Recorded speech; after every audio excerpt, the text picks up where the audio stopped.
You want to know what the ultimate taboo in our society is. It isn't addiction, it isn't infidelity, and it isn't even crime. The one thing that will get you branded with a scarlet letter faster than anything else is being a mother who walks away from her children. We are programmed to believe that a mother's love is unconditional, infinite, and sacrificial to the point of self-destruction. So when a woman packs a suitcase, walks out the front door, and leaves her flesh and blood behind, the world doesn't just judge her, it demonizes her. It erases her humanity and replaces it with a caricature of selfishness. But I've been doing this a long time, and I know that rarely, very rarely, is the story on the surface, the true story. Sometimes walking away isn't an act of abandonment. Sometimes it's the only way to survive. When I first heard about Elena's case, the producers briefed me with the headlines that had been circulating in her local community. They called her the runaway mom. At 42 years old, Elena had left her husband of 18 years, Mark, and her two sons, aged 14 and 16. She didn't fight for custody. She didn't ask for visitation. She simply vanished into a small apartment 3 towns over and cut off contact. On paper, she looked like a monster. I read the letters sent in by her neighbors, her former friends, even her own sister. They all said the same thing. Elena is cold, Elena is heartless, Elena is having a midlife crisis, and discarded her family like yesterday's trash. But then I sat down with the raw footage of the pre-interview. I watched her mannerisms. I didn't listen to the words as much as I listened to the silence between them. I saw a woman who wasn't acting out of malice. I saw a woman who was acting out of sheer, unadulterated terror. She looked like a combat veteran who had seen things no one else could understand. Her eyes were hollowed out, dark circles, specifically etched by years of sleepless nights. She sat in a chair, shoulders hunched forward, protecting her vital organs, making herself as small as physically possible. That is not the posture of a narcissist chasing a new life. That is the posture of a beaten dog waiting for the next kick. I knew right then and there that we weren't dealing with a simple case of abandonment. We were dealing with a survival story that no one had bothered to read. When she walked onto my stage, the audience was cold. You could feel the temperature drop in the room. They had their arms crossed, faces set in judgment. They were ready to watch me tear into this woman to hold her feet to the fire for leaving those poor boys.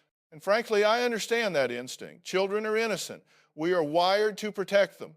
But my job isn't to play to the crowd. My job is to get to the truth. I looked Elena in the eye, and she couldn't even hold my gaze. She was trembling, a fine, high-frequency tremor in her hands that she tried to hide by clasping them tightly in her lap. I started simply. I asked her, Elena, you haven't seen your sons in 11 months. Tell me why. The audience expected excuses. They expected her to say she needed to find herself or that she met someone else. Instead, she took a breath that shuddered in her chest and whispered, because if I stayed, I was going to die. And if I died, I couldn't be their mother ever again. That statement hung in the air. It was heavy. It wasn't melodramatic. It was delivered with a flat affect that chilled me. I leaned in. I wanted to understand the mechanics of that fear. You see, people don't leave their children because they are bored. They leave because the pain of staying has finally outweighed the pain of leaving. That is a tipping point that requires immense suffering to reach. We started to unpack the history. This wasn't a sudden event. This was a slow-motion car crash that had been happening for a decade. Elena described the early years of her marriage to Mark as picture perfect. He was charming, successful, the kind of guy who coached Little League and hosted the neighborhood barbecues. Everyone loved Mark. But behind closed doors, the dynamic was very different. It wasn't physical abuse. He never laid a hand on her, and that's why no one believed her later. It was psychological warfare. She told me about the erosion of her reality. It started with small things. He would undermine her parenting decisions in front of the boys when they were toddlers. If she said no to candy, he'd say yes and look at them with a wink, saying, Mommy's just grumpy today. It seems harmless, right? Just a disagreement.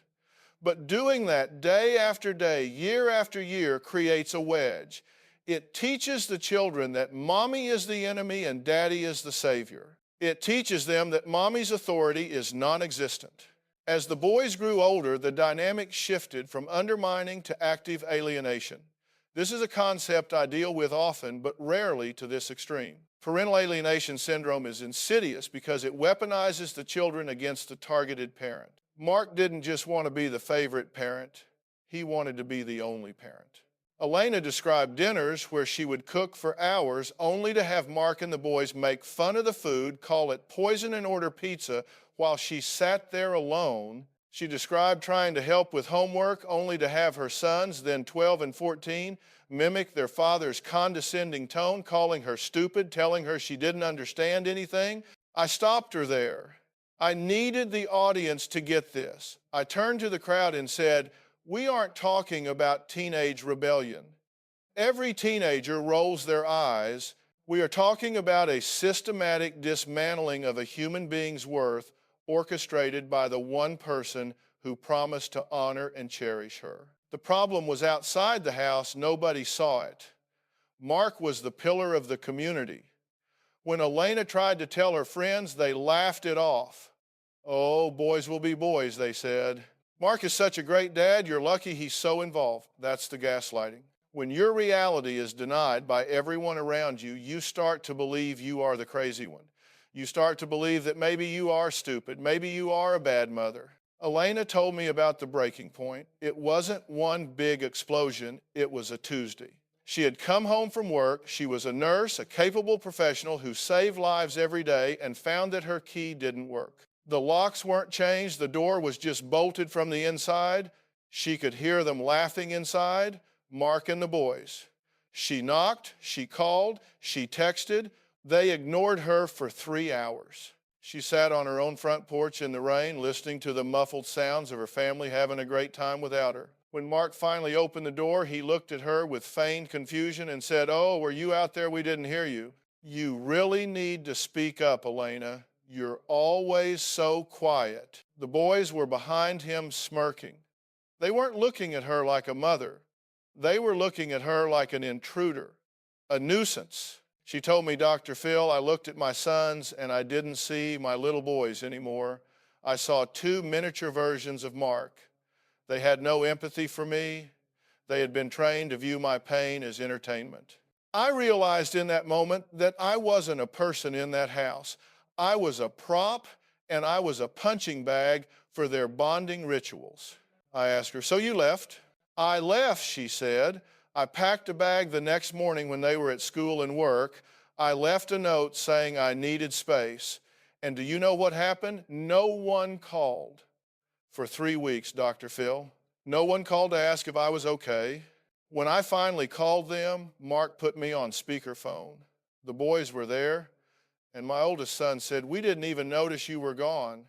House is quieter without your nagging.'" The cruelty of that statement made the studio silent.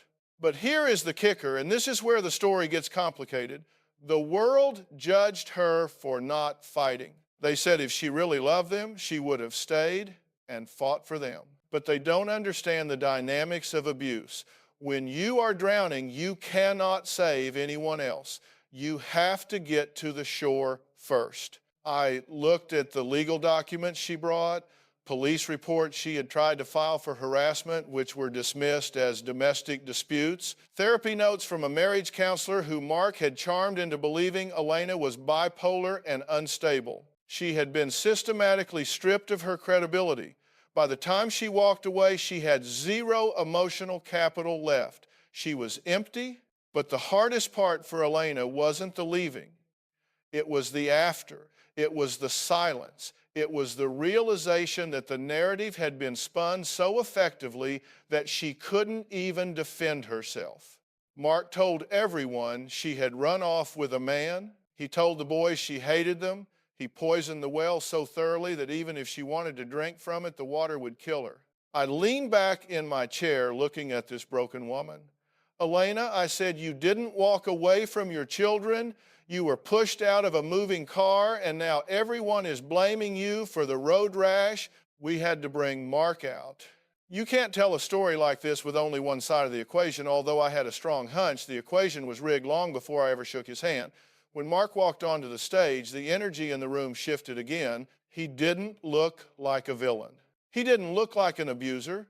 He looked like the guy who does your taxes or the neighbor who lends you his lawnmower. He was well-dressed, composed, and wore a look of weary concern that was perfectly calibrated to garner sympathy. He shook my hand firmly, looked me right in the eye, and then looked at Elena with this sad, pitying expression that made my skin crawl. It was a performance.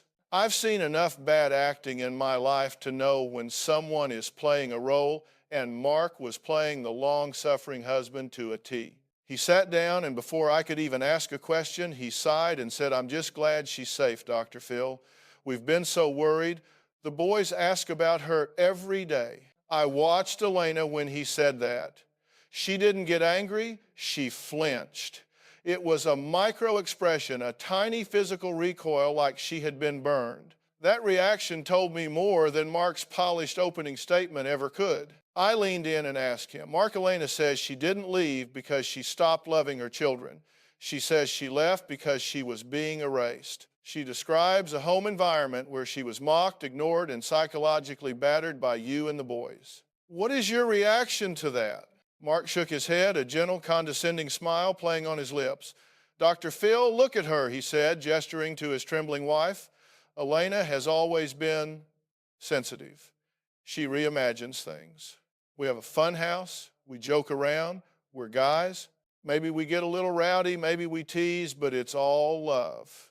She takes everything as an attack. I've tried to get her help for years. I think this leaving stunt is just another episode. She wants attention. So locking her out of the house for 3 hours while it rained, I pressed. Was that just guys being guys?" He didn't miss a beat. "The door sticks, Dr. Phil. We had the TV up loud watching the game. As soon as we heard her, we let her in. She's blowing it out of proportion to justify abandoning her kids." It was seamless. If you didn't know what to look for, you'd believe him.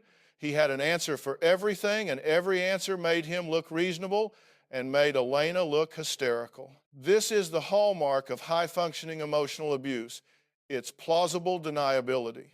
He wasn't hitting her. He was just joking.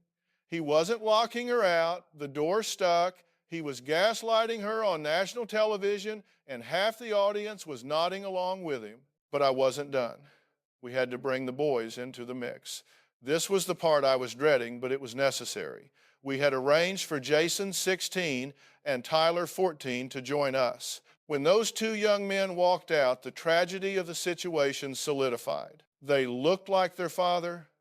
They walked like him. They had that same confident, slightly arrogant set to their shoulders. They didn't look at their mother, not once. They walked right past her as if she were a piece of furniture and sat next to Mark. The visual on that stage was powerful. On one side, you had Mark and the two boys, a united front, a phalanx of masculinity. On the other side, separated by 3 feet of empty space that felt like 3 miles, sat Elena alone, curled in on herself. I turned to the oldest, Jason. "Jason," I said, "it's been almost a year since you've really spoken to your mother.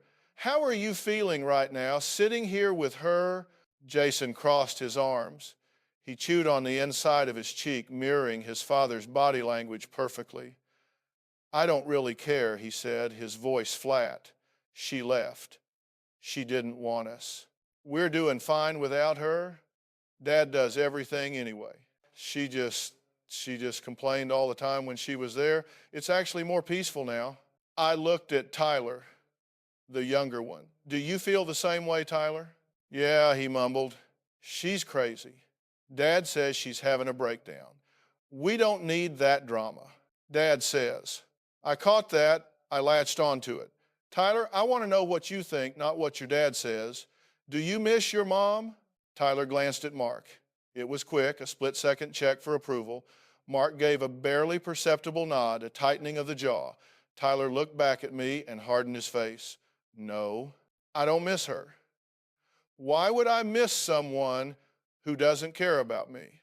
Elena let out a sound, a choked sob that she tried to stifle with her hand. I do care, Tyler, she whispered. I love you more than anything. Then why did you leave? Jason snapped, turning on her with a ferocity that was shocking for a 16-year-old. You walked out. You didn't call. You didn't fight for us. You just ran away because you're weak. This was the escalation I feared. This wasn't just a broken family. This was a cult. Mark was the leader, and these boys were his indoctrinated followers. They were speaking his words, feeling his resentments, fighting his battles. They had been weaponized. The pain in Elena's face was excruciating to witness. She wasn't just losing an argument. She was watching the death of her relationship with her sons in real time. I had to intervene before they tore her apart completely. I turned my chair to face Mark directly, cutting off his line of sight to the boys. Mark, I said, my voice dropping an octave, losing all the pleasantries. I'm listening to your sons and I'm hearing a script. I'm hearing adult words coming out of children's mouths. Breakdown, drama, peaceful. These aren't the words of a hurt child. These are the words of a bitter ex-husband. You are sitting there looking like the cat that ate the canary while your sons eviscerate their mother. You aren't mediating, you're orchestrating. Mark's smile faltered for the first time. I can't help how they feel, Dr. Phil. They have eyes. They saw her behavior. No, I countered. They saw what you showed them. There is a term for this. It's called triangulation. You have built a coalition with your children against their mother. You have elevated them to the status of peers and demoted her to the status of intruder. You have robbed these boys of a mother just as surely as if you had physically kept them apart. And you know what the tragedy is. They think they are protecting themselves, but they are actually protecting you. The audience was quiet now. The spell Mark had cast was beginning to crack. I could see the confusion on the boys' faces. They weren't used to anyone challenging their father. In their world, Mark was God. Mark was the final authority. To see another man, an authority figure, call him out was disrupting their programming. I turned back to Elena. Elena, I need you to do something very difficult right now. I need you to stop apologizing. I need you to stop acting like the victim they have painted you to be. You told me backstage that you left to save your life. Tell them that. Tell your sons the truth, not the sanitized version you think will protect their feelings. They are already hurt. The only way out is through the truth. Elena looked at me, terror in her eyes. She was terrified of making it worse, but she realized she had nothing left to lose. She sat up straight. She took a breath. She turned to Jason. I didn't leave because I didn't love you, she said, her voice shaking but gaining volume. I left because I was disappearing. When you and your father laughed at me, when you ignored me, I started to think about driving my car off the bridge on the way home from work. I thought you would be happier if I was dead. And that scared me so much that I had to go to stay alive so that maybe one day I could be your mother again. The silence that followed was absolute. Mark tried to chuckle, tried to break the tension. Oh, come on, Elena, don't be dramatic with the suicide talk. Shut up, Mark, I said. I didn't shout it, but it cracked like a whip across the stage. Let her speak. Jason was looking at his mother differently now. The smirk was gone. The word suicide had landed. It's a heavy word. It pierces through the teenage bravado. He looked at his dad, waiting for the rebuttal, waiting for Mark to tell him it was a lie, but Mark was busy glaring at me. The connection was interrupted. You wanted to die, Tyler asked, his voice sounding very young all of a sudden. I felt like I was already dead in that house, Tyler Elena said. I was a ghost. I cooked, I cleaned, I loved you, but none of you saw me. I couldn't breathe. We saw you, Jason argued, but there was no heat in it. He was confused. We were just joking. It wasn't a joke to me, she said. This was the pivot point. We had moved from the he said, she said of the escalation phase into the raw, bloody territory of the confrontation. The facade of the happy guy's house was stripped away, exposing the rot underneath, but breaking the spell completely. That was going to take more than just words. I had to show these boys the reality of who their father was, and to do that, I had to make Mark lose his cool.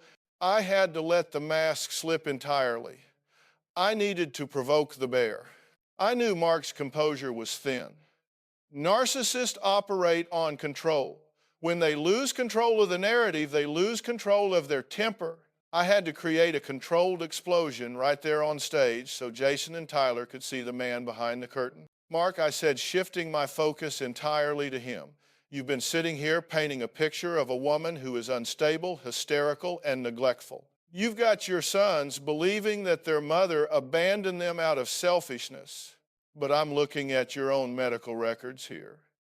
I picked up a file from the small table next to me.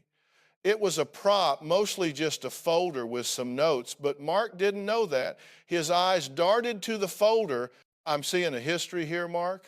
Not of Elena's instability, but of your need for dominance. I don't know what you're talking about, Mark said, his voice tightening. The friendly neighbor mask was slipping. His jaw muscles were working. I'm talking about the fact that you've isolated Elena from her family. I continued pressing harder.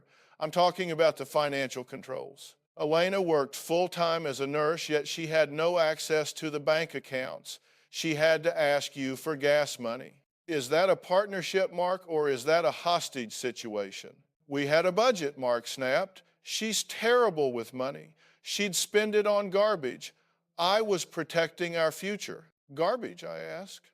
Like groceries, like clothes for the boys, because looking at the credit card statements Elena provided, that's all she ever bought. Meanwhile, I see charges here for a boat club, for golf trips, for high-end electronics. You were living like a king while your wife had to beg for an allowance. That is none of your business, Mark's voice rose. He leaned forward, pointing a finger at me. You don't know what goes on in my house. You don't know the stress I carry. I know enough to know that you treat your wife like a child and your children like accomplices, I said calmly. And I know that right now you are furious because I am not buying your act. You are furious because Elena is finally speaking and you can't shut her up. Mark stood up. It was an aggressive move. He towered over the seated Elena. She is lying. She has always been a liar. And you, he turned to the boys, don't listen to this garbage. She's manipulating you. She's trying to make me look bad to hide her own guilt. And there it was, the rage. The veins in his neck were bulging. His face was red. He wasn't the calm, concerned dad anymore. He was a bully. Jason and Tyler shrank back. They flinched. They had seen this face before. They had seen this rage, but usually it was directed at Elena behind closed doors where they could join in or look away. But now, under the bright studio lights, with a stranger challenging him, the rage felt dangerous. It felt unhinged. Sit down, Mark, I said, my voice steel, unless you want to be escorted out. Mark glared at me, breathing heavily, then looked at his sons. He saw the fear in their eyes. He realized he had made a mistake. He sat down, adjusting his jacket, trying to regain his composure, but the damage was done. The air in the room had changed. The boys were looking at him with new eyes. I turned back to the boys. Jason, Tyler, look at me. They did. They looked shaken. Did you see that? That anger, that need to control the story, that is what your mother lived with every day? And I'm guessing deep down you know that. I'm guessing you've walked on eggshells too, trying to keep Dad happy so he wouldn't turn that anger on you. Jason looked down at his shoes. He was fighting tears. The tough guy act was gone. He gets mad sometimes, Jason whispered, but it's usually because Mom messes up. No, son, I said gently. It's not because Mom messes up. It's because Dad needs to be in charge, and he used you to help him do it. He made you soldiers in a war you didn't even know you were fighting. You didn't hate your mom. You just wanted to survive your dad. Jason looked up, and a single tear tracked down his cheek. I just I just wanted it to be quiet. I wanted the fighting to stop. I know I said. And joining him was the easiest way to make it stop. It's called survival. You aren't bad kids. You were just put in an impossible situation. I looked at Elena. She was weeping silently, but her eyes were fixed on her sons with such intense love. Elena, I said, talk to them. Tell them what you want, not an apology. What do you want for the future? Elena wiped her face. She looked at Jason, then Tyler. I don't want to force you to choose, she said. I never wanted that. I just want to be your mom. I want to see you. I want to know how school is. I want to be able to hug you without being afraid. I'm living in a small apartment now. It's quiet. It's safe. If you ever just want to come and sit and not worry about anyone yelling or judging, the door is open. I'm not asking you to leave your dad. I'm just asking you to let me back in just a little bit. It was a modest request. It was heartbreakingly small. She wasn't asking for custody battles. She wasn't asking for them to denounce their father. She was just asking for a foothold in their lives. Mark scoffed. As if they'd want to go to that dump. Mark, I said, cutting him off instantly. You are done. You have had your say. This is not about you anymore. I turned back to Jason. Jason, you're 16. You're almost a man. You have a driver's license or will soon. You have agency. You can choose. Do you want to have a relationship with your mother, or do you want to continue to be your father's echo? Jason looked at his mother. He looked at the pain etched into her face, pain that he had helped put there.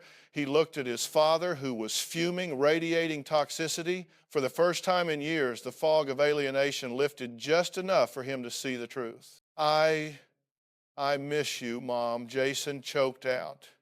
The dam broke.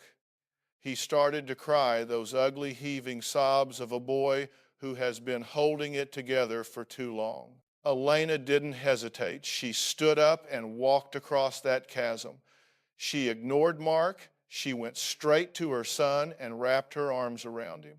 And Jason didn't push her away. He buried his face in her shoulder and held on. Tyler followed a second later, joining the hug, creating a huddle of three, while Mark sat alone just a few feet away watching his kingdom crumble. The audience erupted, not in applause, but in a collective release of breath, a murmur of emotion. It was a breakthrough. It was raw, unscripted, and messy, but I knew this wasn't the end. A breakthrough on stage is just a start. The real work happens when the cameras turn off. Mark wasn't going to give up his control that easily. The boys were going to go home with him. The programming ran deep. Okay, I said, letting the moment settle.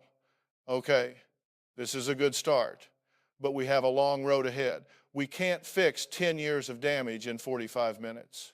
I looked at Mark. Mark, whether you like it or not, the dynamic has shifted. Your sons have seen the truth. You can either get on board with family therapy and learn how to co-parent without toxicity, or you can watch them walk away from you the second they turn 18, because they will. Control only works until the prisoner realizes the door is unlocked. Mark didn't answer. He just stared straight ahead, jaw clenched. He knew he had lost the battle for the day, but the war was far from over. I turned to the camera, addressing the viewers at home, but really speaking to every parent who uses a child as a weapon. What you saw today, I said, is the anatomy of alienation. It is child abuse, plain and simple. When you teach a child to hate half of who they are, you are destroying them. Elena walked away to save herself, and in doing so, she may have just saved her relationship with her sons. Because sometimes you have to step out of the burning building before you can figure out how to put out the fire. We cut to commercial, but the energy on stage remained electric. The boys were still clinging to their mother. Mark was still stewing. The producers were rushing in to coordinate the post-show care. I knew we needed a robust plan. Standard therapy wouldn't cut it. We needed deprogramming. We needed experts in high conflict divorce and parental alienation. I walked over to Elena and the boys. I'm going to set you up, I told her quietly.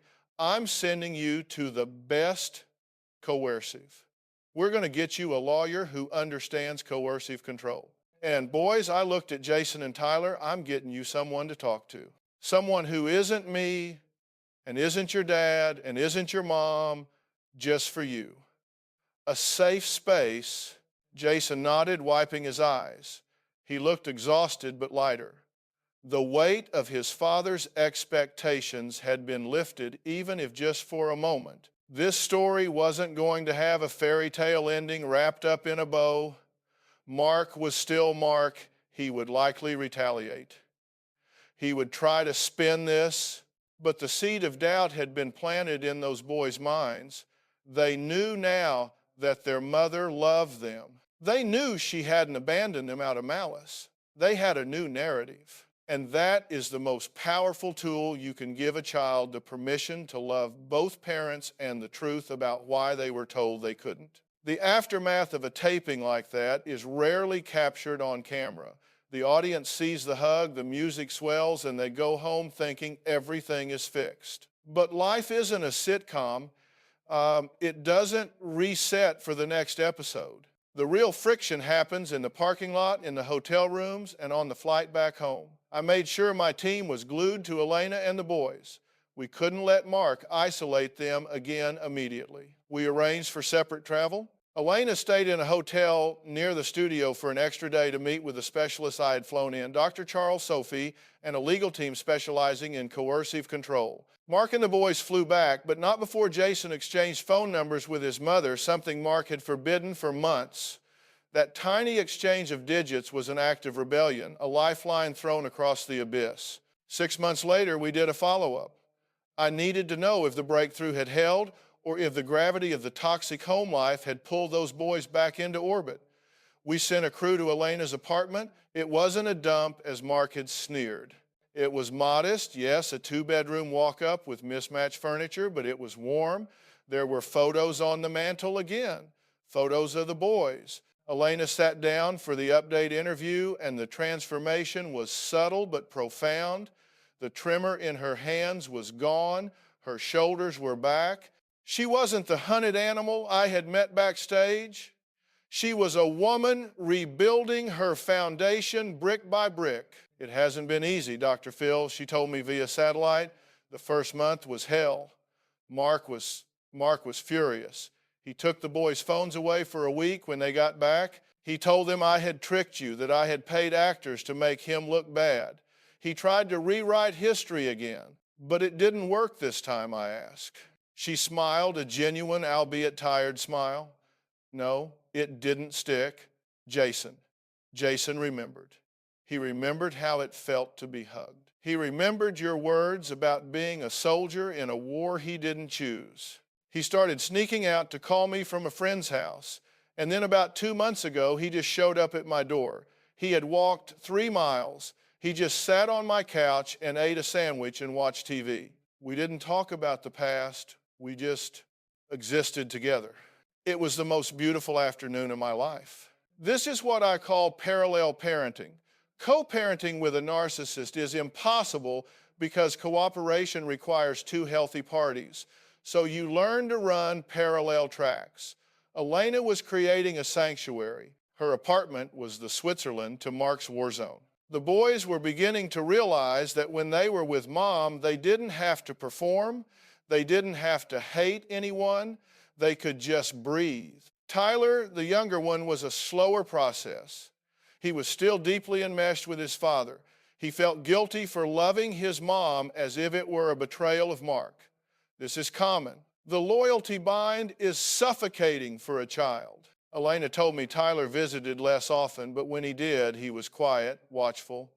He was testing the waters, waiting for her to snap, waiting for the crazy mom his dad had warned him about to appear, but she never did. She just offered cookies and unconditional love. She played the long game. However, the legal battle was escalating. Mark had filed for full custody, citing Elena's instability and lack of financial resources. He was trying to use the court system to finish what he started emotionally, but this time Elena had ammunition. She had the transcripts from our show. She had the evaluations from the professionals I had connected her with.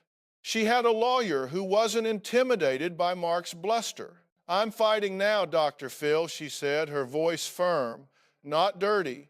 "I'm not playing his game. I'm just standing my ground. I'm showing the judge that I am capable, that I am employed, and that I am sane." And Mark is unraveling because he can't control the narrative in court like he did in the kitchen. We learned that Mark had gone through 3 lawyers in 6 months because none of them would follow his erratic demands to destroy Elena. His mask was slipping in public now, not just at home. The school had called Elena because Mark had made a scene at a basketball game screaming at the referee. The cracks were showing. The community that had once canonized him was starting to whisper. The runaway mom headline was being replaced by "What really happened to the Millers?" I asked Elena the question that was central to this entire journey. Do you regret leaving? If you could go back, would you stay and fight from the inside? She looked down for a moment thinking. It's a heavy question. To admit that leaving your children was the right choice is still taboo. It feels wrong to say it out loud. If I had stayed, she said slowly, looking directly into the camera, I would be dead. I know that in my bones. I would have been a tragedy, a statistic. And my boys would have been left with a father who would have spun my death as weakness. By leaving, I saved myself. And by saving myself, I gave them a mother who is alive, who is healthy, and who is fighting for them. I broke the cycle. It cost me everything in the short term, but I think I bought them a future. That is the outcome. It isn't a perfect happily ever after. The family is still fractured. The boys are still navigating the trauma of having a father who views love as a transaction. They will need therapy for years to unpack the gaslighting, but the bleeding has stopped. The wound is clean. It can finally begin to scar over and heal. Elena's story is a testament to the fact that sometimes the most courageous thing a mother can do is put on her own oxygen mask first. We judge women so harshly for stepping away, but we rarely ask what they are stepping away from. We assume the home is a safe harbor, but for many it is a prison. Elena broke out of prison, and now she is holding the gate open for her sons. As the segment wrapped, I looked at the monitor one last time. We showed a clip of Jason leaving Elena's apartment. He turned back and waved, just a simple wave. But to a mother who had been erased for a decade, that wave was a victory parade. I turned to my own audience in the studio. You know, we live in a world of quick judgments. We see a headline, we see a 30-second clip, and we decide who the villain is. We decided Elena was the villain. We were wrong. The truth is rarely black and white. It's 1,000 shades of gray hidden behind closed doors. I hope today taught you to pause, to look closer, to listen to the silence as much as the shouting. Because sometimes the person running away isn't abandoning their family, they are running for help. I gathered my papers, the lights dimmed, the show was over, but for Elena, life was just beginning again. And for me, it was a reminder of why we do this. We don't do it for the ratings, though. The network likes those. We do it to shine a light in the dark corners where the fungus of abuse grows. We do it to give a voice to the voiceless. Elena found her voice. And because of that, 2 boys found their mother. That's a good day at the office. But let me tell you, good days in this business are just punctuation marks in a long run-on sentence of struggle. I didn't want to leave the viewers with a false sense of finality because trauma doesn't work that way. It echoes, it rebounds. Elena had won a battle, but the war for her sons' souls was a daily grind. A few months after that follow-up, I received a personal letter from Elena. Not an email, a handwritten letter. The penmanship was steady, no longer the jagged scrawl of a woman on the edge. She wanted to tell me something that didn't make the air. She wanted to tell me about the phantom pain of the missing years. She wrote, Dr. Phil, even now when Jason comes over, I hesitate. I find myself waiting for him to mock me. When he compliments my cooking, I brace for the punchline. I realize that Mark isn't just in their heads, he's in mine too. I left the house, but I haven't fully left the dynamic. I am still deprogramming myself. This is the hidden cost of long-term psychological abuse. It rewires your nervous system. You become a creature of reaction, constantly scanning the horizon for threats, even when the sky is clear. Elena was free, yes, but she was still looking over her shoulder. And what about Tyler, the younger boy, the one who stayed behind the emotional wall? Elena wrote that Tyler had stopped coming over for a few weeks. Mark had bought him a car, a blatant bribe, a golden handcuff. It's a classic move, love bombing to buy loyalty. Tyler was driving around in a shiny new vehicle that symbolized his father's conditional love. If you stay with me, you get rewards.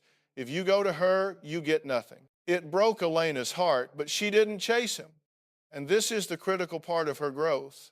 The old Elena would have begged. She would have pleaded, which would have only validated Mark's narrative that she was crazy and needy. The new Elena, the one who had found her spine on my stage, stood firm. She sent him a text, I love you, I'm here, the car is nice, drive safe, no guilt trip, no manipulation, just presence. She was teaching Tyler a lesson he couldn't learn from his father, that love doesn't require payment, it doesn't require submission, it just is. I sat in my office reading that letter, and I felt a profound sense of respect for this woman. She had been stripped down to nothing, no money, no home, no reputation, no family, and she had rebuilt herself into a fortress of quiet dignity. She was no longer the runaway mom. She was the waiting mother. The lighthouse keeper who keeps the lamp lit no matter how stormy the sea, knowing that eventually the ships will need to find the shore. The world won't ever fully apologize to Elena. Her neighbors might still whisper when she walks into the grocery store. The scarlet letter fades, but it leaves a mark. But she doesn't care about the world anymore. She cares about two boys. She cares about the truth. I often say that you can't change what you don't acknowledge.